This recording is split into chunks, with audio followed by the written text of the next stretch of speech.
হয়তো এরই নাম ভালোবাসা। তাই তোমার মিষ্টি মুখে যতবার দেখি ততবারই বলে উচিত আমি তোমাকে ভালোবাসি।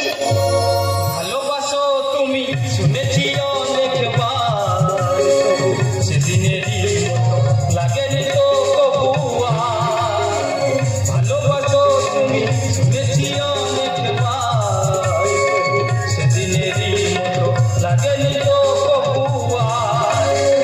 সেদিনেরই মতো লাগেনি তো কবুয়া।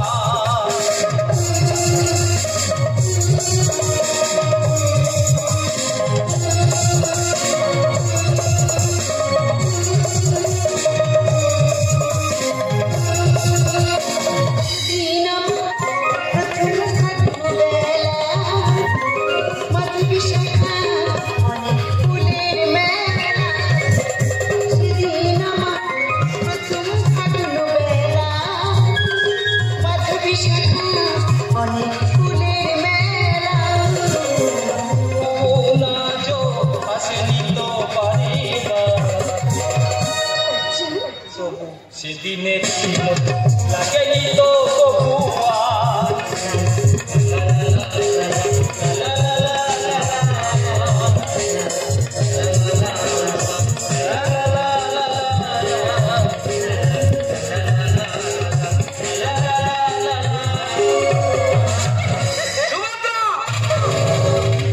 ওকে ভালোবাসার মতন কি যোগ্যতা আছে তোমার? কি দিয়ে সুখী করবে তুমি ওকে? সুখটা সোনার দোকানে সিন্ধুকে তালা বন্ধ করে রাখা যায় না। মানুষের মন যেখানে শান্তি পায় সেখানেই তো বলে ওঠে সুখের মন্দির। বাজে কথা রাখো।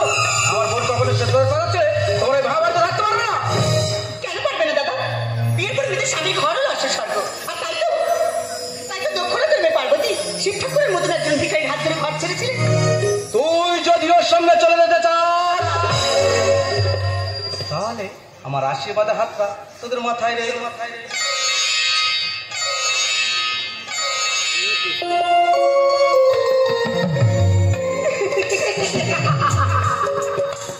আমি জানতাম ওর পিছনে কথা বলার পর তুমি ওদের বিয়েটা মেনে নেবে।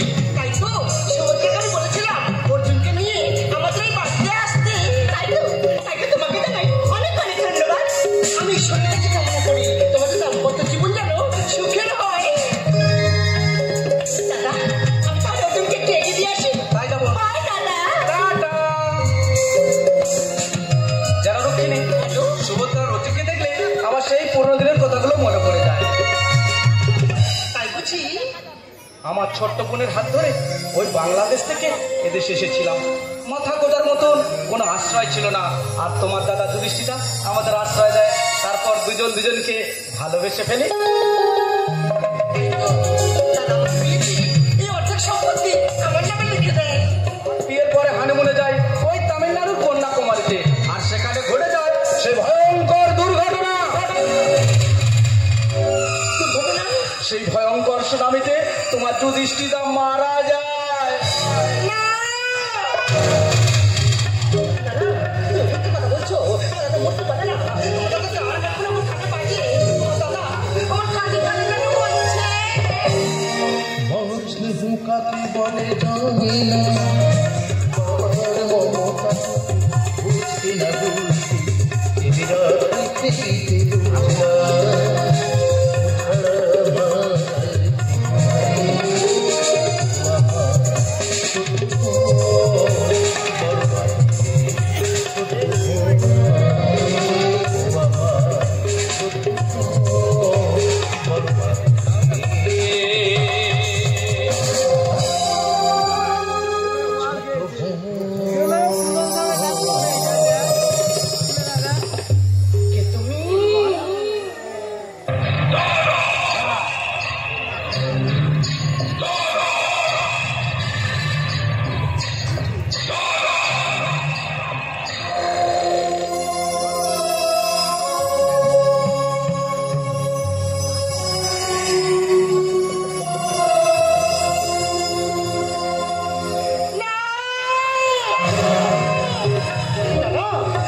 বিশ্বাস কর বোন, আমি তোর দাদা।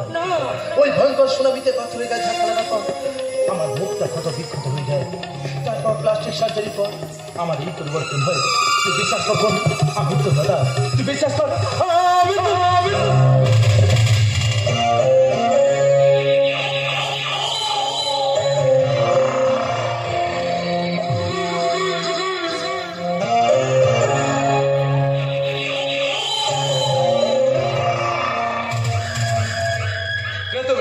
কেন এসেছো? কি চাই তোমার? নাম দুর্যোধন পাল।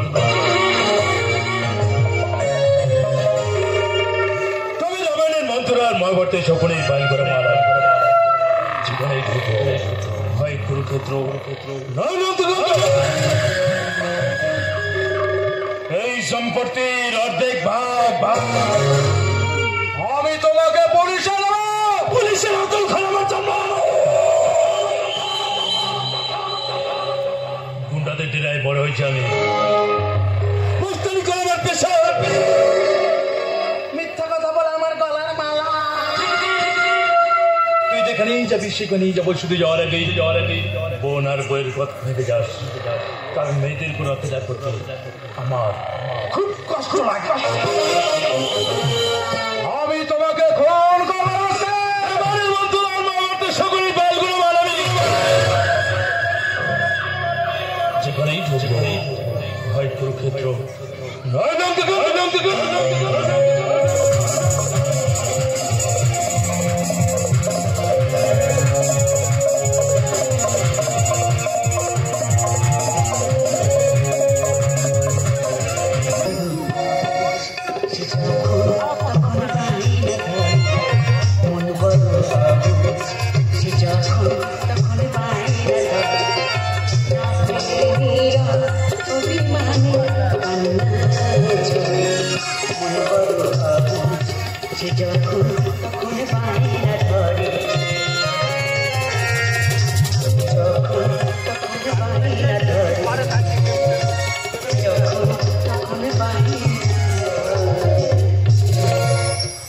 আমি যুধিষ্ঠিরকে ভালোবাসতাম, আর যুধিষ্ঠির মারা যাবার পর এখন আমি অর্জুনকে ভালোবাসি। আচ্ছা আপনারা বলেন তো, এখন আমি কার কাছে যাবো? একদিকে অর্জুন আর একদিকে যুধিষ্ঠির। আসলে আসলে আসলে আমরা মেয়েরা কিছুটা কম দামি আদরের মতো। সাময়িক ভালো লাগাকে আমরা ভালোবেসে ফেলি, অতীতকে ভুলে যাই। কিন্তু যুধিষ্ঠির কি পারবে আমায় ভুলে যেতে? এখনো যে তার শাহিরি আমার কানে বাজছে। পাথর পানি पर मत पानी पर मत जीना है तो मस्त कर जो क्योंकि तुम्हें देखो अभी कोई जीता है कि तुम्हें चिरदिन ना दे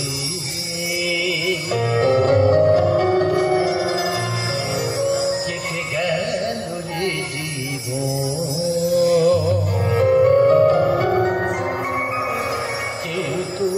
প্রদীপ হাতে কাছে আসি যুধিষ্ঠির চিরদিন না হারে কেটে গেল রে জীবন কেউ তো প্রদীপ হাতে কাছে আসি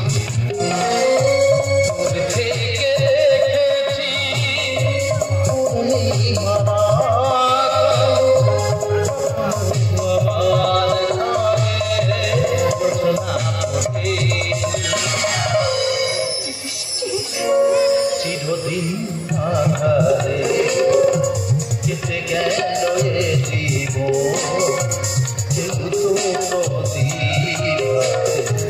কাছে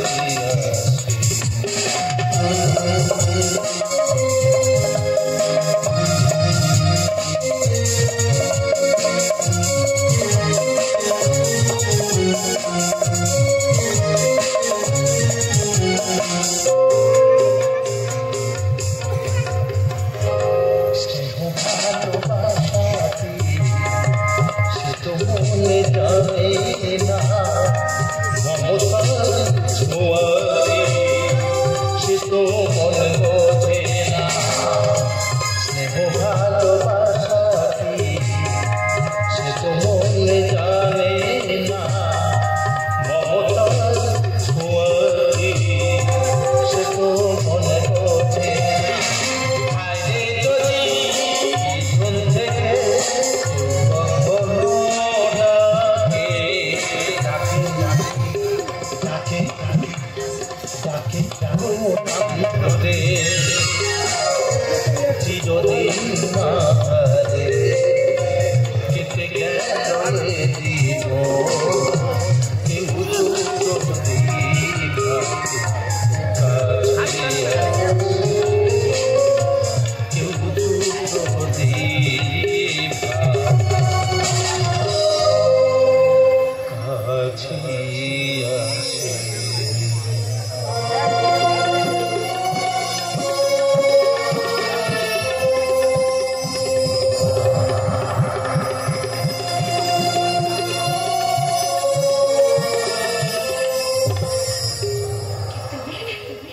আমার চিনতে পারছো না?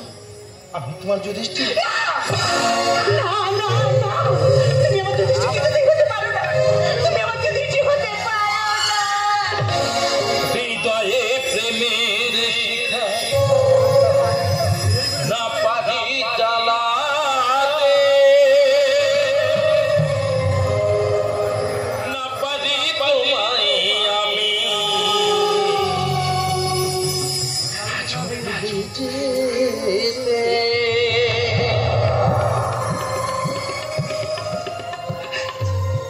এই সুভদ্রায় তুমি আর চিনতে পারছো না? ভালো করে তাকিয়ে দেখো, আমি তোমার যুধিষ্ঠির। আমি তোমার জন্য কত নতুন নতুন শাড়ি লিখে আনতাম, আমার তুই বলতে কোথাও ভালো করে দেখো না। না না না, তুমি আমার যুধিষ্ঠির হতে পারো না, তুমি আমার যুধিষ্ঠির হতে পারো না। জনমে জনমে তাই তোমাকে পেতে চাই, যদি কখনো পারো চিনতে আমার,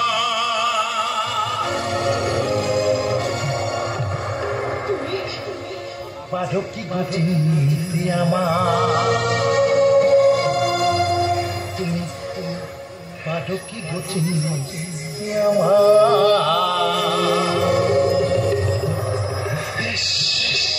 তুমি যখন আমাকে চিনতে পারছো না, আমি এখান থেকে চলেই যাচ্ছি। তো যদি আমার কোনোদিনও দেখা হয়, তুমি পারবে কি চিনতে আমার, তুমি পারবে কি চিনতে আমার।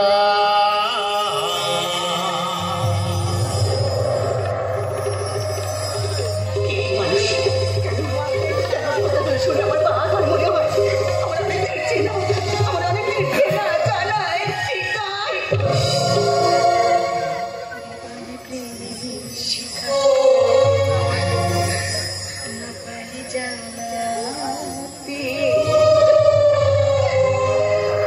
না পারি তোমাকে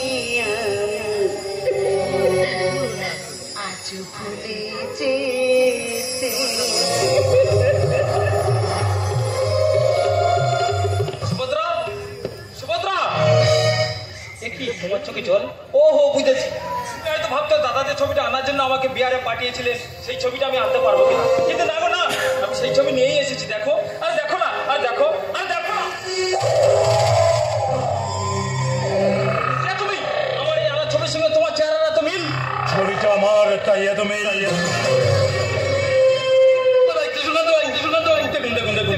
অর্জুন আনার ছবির সঙ্গে আমার চেহারা মিল আছে কিনা ভালো করে দেখুন, ভালো করে দেখুন। দাদা, আমার মনে হয় এই শয়তানটা টাকা খাইয়ে এটা করছে।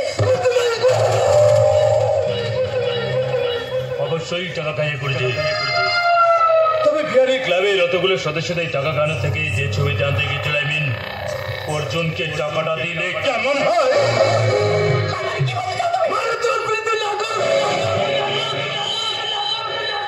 5 লাখ টাকার বিনিময়ে আমার কাছে বিক্রি হয়ে গেছে। তুমি কি বলছো? না সুভদ্রা, না, এসব মিথ্যা। তুমি আমার কথা বিশ্বাস করো। না,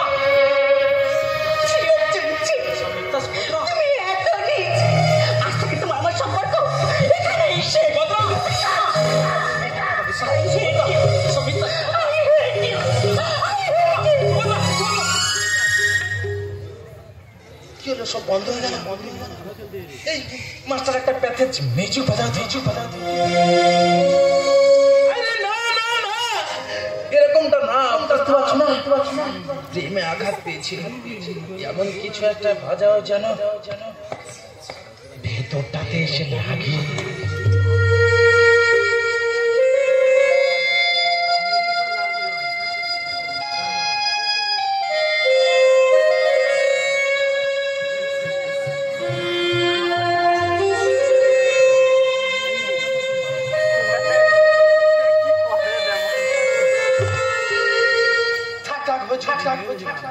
এবারে এই ভিলেনের পিছনে পিছনে যেতে চায় না, ওটা একটু হয়ে যায় তো।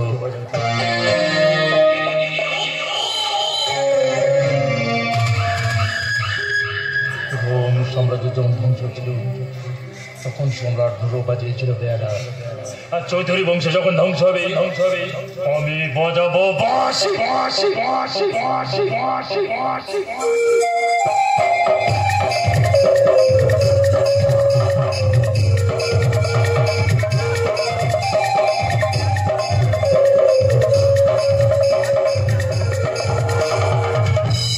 তোমার কাছে হাত জোড় করে অনুরোধ করছি, তুমি এখান থেকে চলে যাও। আমি তোমাকে 10 লক্ষ টাকা দেবো।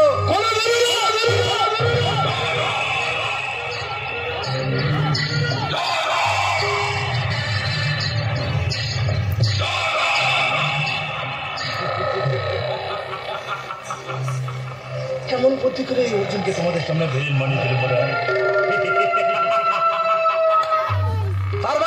তার মানে এটা তো সাজানো নাটক।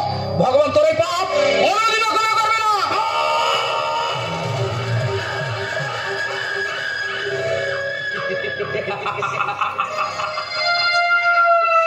কোনদিন কাকে ছেড়েছে? পাপ করেছিল ভগবান রামচন্দ্র। অন্যায় ভাবে বালিকে বধ করেছিল। মৃত্যুটা শুনেছি সরোজ নদীর তীরে ঝাঁপ দিয়ে আত্মহত্যা করেছিল।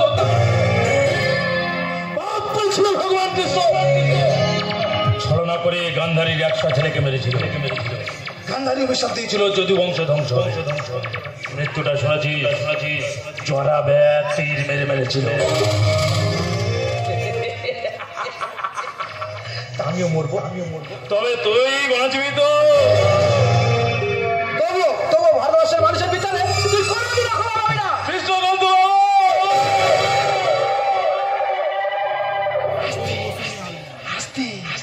তুমি এখন আদর্শের রথর ঘরে বসে মূল্যবোধের হিসাব করছে। তুমি হয়তো জানো না, রামকৃষ্ণ দেশের ছেলেরা বর্তমানে মিঠুনে ফাটা পেস্টের মজা বসে আছে। কীর্তনের আগ্রায় শুনে যাচ্ছে কেওড়া বিড়ি জ্বালাইলে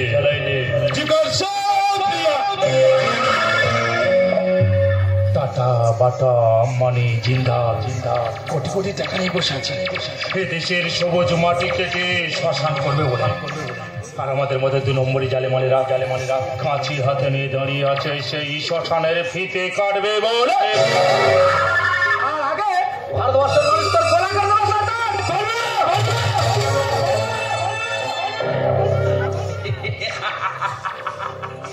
পারবে না, কৃষ্ণবাবু পারবে না। ভালো করে তাকিয়ে দেখো। নবভারতের অর্জুনরা দুর্যোধনের সঙ্গে হাত মিলিয়েছিল। যুধিষ্ঠির অনেক আগে ময়দান ছেড়ে পালিয়েছে। কৃষ্ণের সুদর্শন চক্র এখন অন্ধকার ঘরের মধ্যে আটকে পড়েছে। তাই তোমার ওই কলম দিয়ে এখন কি চালে খাবেন? এখন থেকে দাসকাল দেখতে হবে। ভারতবর্ষের মানুষের মানবিকতার কাছে তুই কোনোদিনও ক্ষমা পাবি না।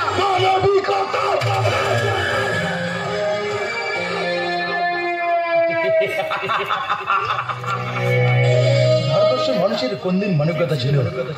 ভারতবর্ষের মানুষ যদি মানবিকতা থাকতো তাহলে যেসব ছেলেমেয়েরা বৃদ্ধ বয়সে বাবা মাদের বৃদ্ধাশ্রমে পাঠায় তাই কিন্তু সবাই আঙুল তুলে কথা বলে।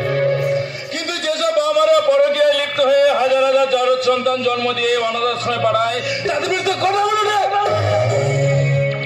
ভারতবর্ষের মানুষ যদি মানবিকতা থাকতো তাহলে ছোট ছোট শিশুদের খিচুড়ির চাল ডালে কোনোদিন কাপড় থাকতো না। ভারতবর্ষের মানুষ যদি মানবিকতা থাকতো তাহলে পরীক্ষার আগে প্রশ্নপত্র আউট হয়ে যেত না। মানুষ যদি মানবিকতা থাকতো তাহলে 100 দিনের খেতে খাওয়া মানুষ অনাহারে দিন কাটতো না। ভারতবর্ষের মানুষ যদি মানবিকতা থাকতো 2023 সালে দাঁড়িয়ে কলেজ স্টুডেন্টকে র্যাগিং করে এমএলএ ফেলে দিত না। ভারতবর্ষের মানুষ যদি মানবিকতা গর্ভ অবস্থায় থাকাকালীন কন্যা সন্তানের ভ্রূণকে মেরে ফেলে দিত না, তাই তোমার সঙ্গে আমার দেখা হবে। আইনের কাঠগড়া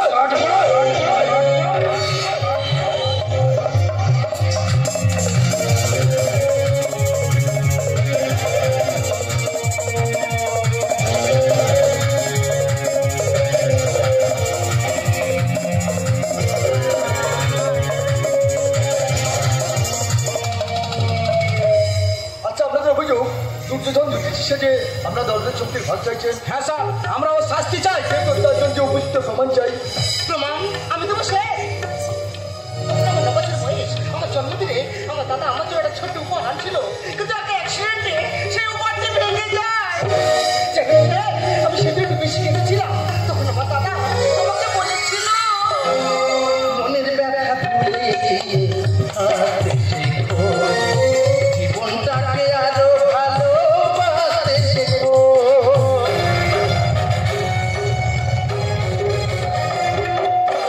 মনের ব্যথা ভুলে শেখো, জীবনটাকে আরো ভালোবাসতে শেখো। কাঁটা ফুলের গন্ধ ছাড়া,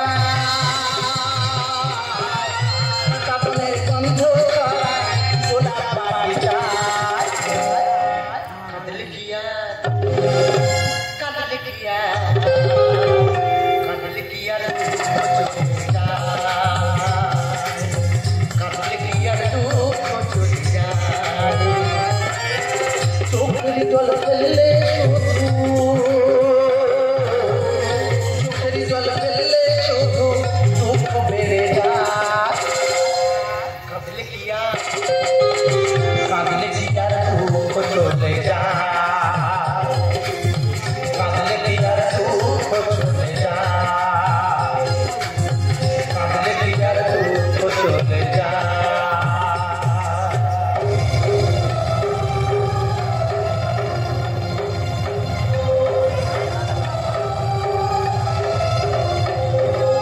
সে। বিশ্বাস করুন, আমার কোনো সন্দেহ নেই, ইনি আমার দাদা। না, এ তোমার দাদা হতে পারে না। তুমি বিশ্বাস করো, আমি মিথ্যে কথা বলছি না, ইনি আমার দাদা। রুক্মিণী, তুমি কেন বিশ্বাস করতে চাইছো না? এ তোমার দাদা হতে পারে না, পারে না, পারে না। কেন হতে পারে না? কারণ আজ থেকে 3 বছর আগে তোমার দাদাকে খুন করে লাশটা আমি নদীর জলেতে ভাসিয়ে দিয়েছি।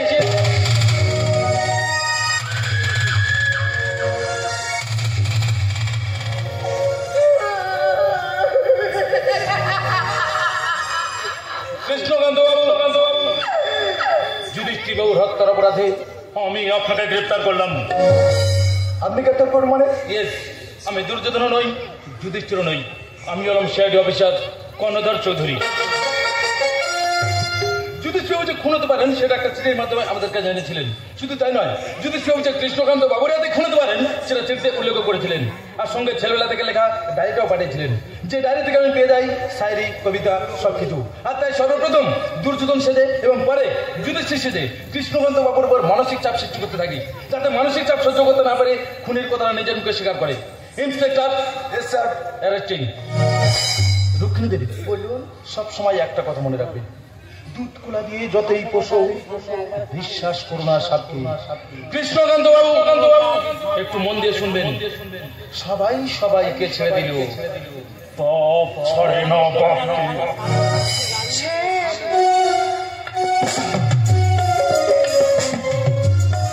জানেন সে, আজ 3 বছর এই লাঠিটা নিয়ে আমি ঘুরে বেড়াচ্ছি আমার দাদার হাতে বেঁধে দেবো বলে।